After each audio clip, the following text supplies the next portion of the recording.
নমস্কার বন্ধুরা, ব্যস্ততার মাঝে অক্সিজেন ইউটিউব চ্যানেলের পক্ষ থেকে সকল দর্শক বন্ধুকে জানাই আন্তরিক প্রীতি, শুভেচ্ছা, অভিনন্দন।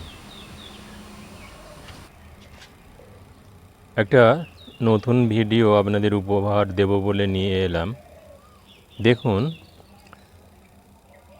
আগের সেশনে আমি স্ট্রবেরি গাছ করেছিলাম, 4টে স্ট্রবেরি গাছ করেছিলাম।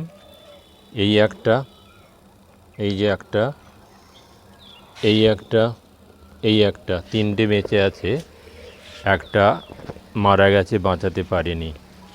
প্রত্যেক বছরই আমি 2-3টে করে স্ট্রবেরি গাছ করি, কিন্তু প্রত্যেক বছরই গাছ বাঁচাতে পারি না, মারা যায়। যদিও এ থেকে চারা তৈরি করে নেওয়া যায়, কিন্তু প্রত্যেকবারই আমার গাছ নষ্ট হয়ে যায়, তাই চারা করতে পারি না। এবারে কিন্তু ভাগ্য কিছুটা সদয় বলতে হবে, বা আমার ব্যবস্থাপনা কিছুটা উন্নত হয়েছে, যার কারণে 3টে গাছ বেঁচে আছে এবং 3টে গাছ থেকে বেশ কিছু চারা আমি তৈরি করে নিতে পারছি। এই যে দেখছেন, এইগুলো হচ্ছে রানার, এইগুলো হচ্ছে রানার। আর স্ট্রবেরি গাছের বিশেষত্ব হচ্ছে থানকুনি গাছের মতো লাফিয়ে লাফিয়ে একটা জায়গায় যায়, মানে একটা রানার ছেড়ে একটা জায়গায় গিয়ে স্থিত হয় এবং সেখানে শিকড় মাটিতে গজিয়ে যায় এবং সেখানে আর একটা গাছ তৈরি হয়ে যায়। এই যে দেখছেন, এই যে গোড়াটা, এই যে এখান থেকে, এই মাদার গাছ থেকে এখানে এসেছিল, তারপর এখান থেকে আর একটা, তারপর দেখুন এইখান থেকে এই যে আর একটা রানার এসেছে, এই যে ডগ, এটা এখানে মাটিতে বসিয়ে দেব। আমি একটা টব রেডি করেছি এবং এই টবটা রেডি করে এখান থেকে আর একটা গাছ করে নেব। এই দেখুন, এই টবটাতে আমি মাটি দিয়েছি। মাটি দিয়ে এবার কি করতে হবে দেখুন, এই যে আমি গাছের ডাল, এই যে শুকনো গাছের ডাল, শুকনো গাছের ডাল, গাছ মরে গেছে, সেই শুকনো গাছের ডাল নিয়ে এটাকে এখানে আমি এইভাবে আটকে দিলাম। আটকে দিয়ে এবার জল দিয়ে দেবো, তাহলেই এ থেকে আর একটা এরকম গাছ হয়ে যাবে। দেখুন এখানে একটা হলো, আবার একটা দেখুন, এই যে আমি, এই যে এখানে আরও একটা, এই যে আরও একটা, এখানে এইভাবে আমি আটকে দেব। এই যে এইভাবে আটকে দিলাম। আবার দেখুন এখানে,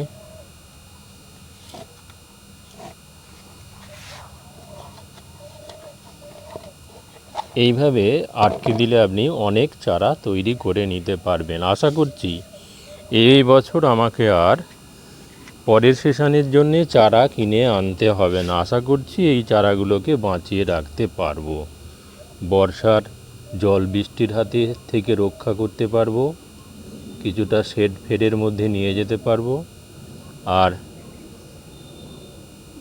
বেশি খারাপ হয় বর্ষার সিজনে, যখন গাছগুলোকে কোনোভাবেই ফাঙ্গাসের হাত থেকে রক্ষা করতে পারি না। কিন্তু এবারে এত গাছ রয়েছে তো, তাই ভাবছি এবারে হয়তো আশা করছি রক্ষা করতে পারবো, ফাঙ্গাসের হাত থেকে আমি গাছগুলোকে রক্ষা করতে পারবো। দেখুন এই মুহূর্তেই এতগুলো গাছ হয়ে গেছে, 1 2 3 4 5 6 7 8, 8টা গাছ হয়ে গেছে। আরও হচ্ছে 1 2 3 4 5 6 7 8, আরও 8টা নতুন রানার থেকে আমি গাছ করতে দিচ্ছি। অলরেডি 8টা হয়ে আছে, আরও 8টা মানে 16টা। এ থেকে নিশ্চয়ই খান 4-5 বাঁচিয়ে রাখতে পারবো ভগবানের কৃপায়। এই দেখুন, এই দেখুন, আবার আমি এইভাবে পুঁতে দিলাম। এখনই কিন্তু কাটবো না, এখন কিন্তু কাটলে হবে না, তাহলে কিন্তু গাছটা নষ্ট হয়ে যাবে। এই যে বেশ কিছুদিন ধরে শিকড় হয়ে যাওয়ার পর তারপর কেটে নিয়ে আলাদা করব আমি। এখানে একটা দিলাম, আবার দেখুন আরও একটা দিচ্ছি। এই যে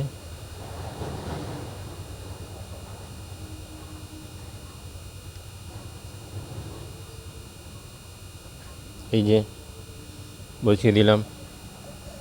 আবার দেখুন আরও একটা দিচ্ছি, এই যে এইভাবেই কিন্তু রানার থেকে স্ট্রবেরি গাছের চারা আপনারা করে নিতে পারবেন। এবং এইভাবে চারা করে নিলে আপনাকে আর দোকান থেকে চারা কিনতে হবে না। পরের বছর এ থেকেই আপনি স্ট্রবেরি সংগ্রহ করতে পারবেন। দেখা যাক, এবারে তো আমি ভাবনা চিন্তা যা আছে এই গাছগুলো যে আমি করে ফেলছি, বর্ষার সময় কেটে কেটে নিয়ে গিয়ে আমি শেডের নিচে চলে যাব এবং ফাঙ্গাসের হাত থেকে রক্ষা করার জন্য কিছু ওষুধ স্প্রে করব। তাহলেই হয়তো আমি গাছগুলোকে বাঁচিয়ে রাখতে পারবো। এই গেল আমার স্ট্রবেরি গাছ। এতগুলো গাছ আমি করে নিচ্ছি এবং এইভাবে আপনারাও পুরনো স্ট্রবেরি গাছ থেকে গাছ করে নিতে পারবেন। এই পুরনো এই যে স্ট্রবেরি গাছ রয়েছে, মাদার গাছ, এইখানে যে এই যে পাতাগুলো যেগুলো শুকনো হয়ে গেছে সেগুলো আপনি আপনারা এইভাবে কেটে পরিষ্কার করে দেবেন। এইভাবে কেটে পরিষ্কার করে দিলে হবে কি, ফাঙ্গাসের অ্যাটাকটা হবে না। এই দেখুন, এই যে শুকনো পাতাগুলো এইভাবে যদি আপনারা কেটে ফেলে দেন, তাহলে কিন্তু পরিষ্কার পরিচ্ছন্ন করে দেন, তাহলে কিন্তু গাছটা নবজীবন লাভ করবে। আর নিয়মিত খাদ্য কিন্তু আপনাদের দিতে হবে। ওই এক মাদার গাছ থেকে আপনি অসংখ্য স্ট্রবেরির চারা করে নিতে পারবেন। প্রত্যেক বছরই আমি রাখি, কিন্তু প্রত্যেক বছর এত চারা আমি করতে পারি না। কিন্তু এবারে রানার অনেক বের হয়েছে এবং তা থেকে নতুন নতুন চারা আমি করিয়ে নিচ্ছি। এবং এইভাবে এক একটা টব ধরিয়ে দিয়ে আমি যে চারা করছি, তাতে করে আশা করছি সামনে বছর আমি আর স্ট্রবেরি গাছ কিনবো না বা কিনতে হবে না। সামনে বছর এই স্ট্রবেরি গাছ থেকেই আমি ভালো স্ট্রবেরি ফল পাবো। এবারে যে 4খানা গাছ করেছিলাম তাতেও ভালো স্ট্রবেরি ফল পেয়েছিলাম এবং এটা অর্গ্যানিক পুরোপুরি, কারণ আমি কোনো রাসায়নিক সার ব্যবহার করি না, রাসায়নিক কীটনাশক ব্যবহার করি না, শুধুমাত্র কাকা আর নিম তেল ব্যবহার করে থাকি। আর এখানে দেখুন এই যে ফলের বাস্কেট, সেই ফলের বাস্কেটে আমি মাটি দিয়ে করেছি কি 2টো করলা গাছ, এই যে মাচা করে দিয়েছি। আর এই করলা গাছে দেখুন করলা হয়ে রয়েছে, এই যে করলা হয়ে রয়েছে, দেখুন এই দেখুন করলা হয়ে রয়েছে।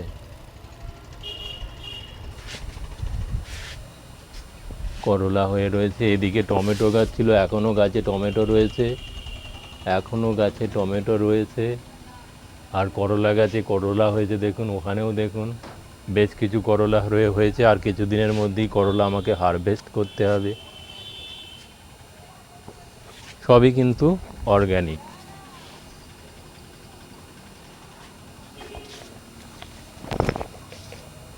নমস্কার, আর বেশি কিছু বলছি না, এখানেই শেষ করলাম।